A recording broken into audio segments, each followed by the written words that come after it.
Hey, welcome to our channel. How are you guys? Hope you all are fine. If you like our videos, then share with your friends and don't forget to subscribe our channel.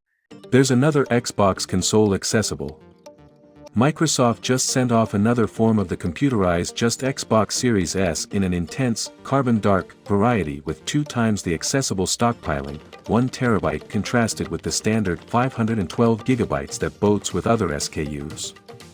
It costs $350, highlights similar matte completion as the more costly Series X and boats with an Authority Xbox remote regulator.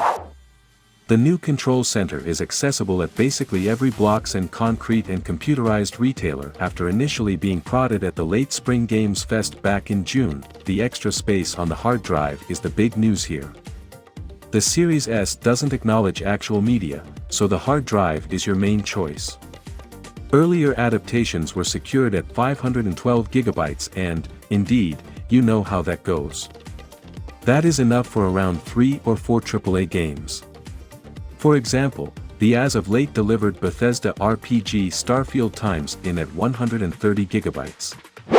Accepting a normal size of around 100 gigabytes, the new Series S ought to oblige 7 or 8 high-profile games in addition to a lot of more modest estimated non-mainstream titles.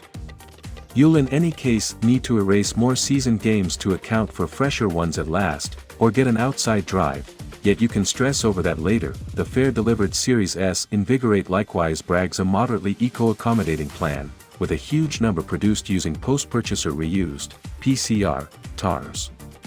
This pursues a direction initially began back in 2021 with Series S consoles. The Series S and its distinction from the Series X are 2 examples of the modern Xbox naming conventions that can become somewhat perplexing for the average consumer.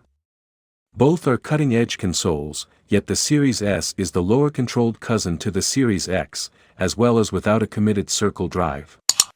Notwithstanding, the Series X expenses $500 and the Series S costs $300 to $350, contingent upon the accessible hard drive space. Current games run on the 2 control center, however the Series S is intended for lower goals of 1080p or 1440p, while the Series X is positively a 4K control center.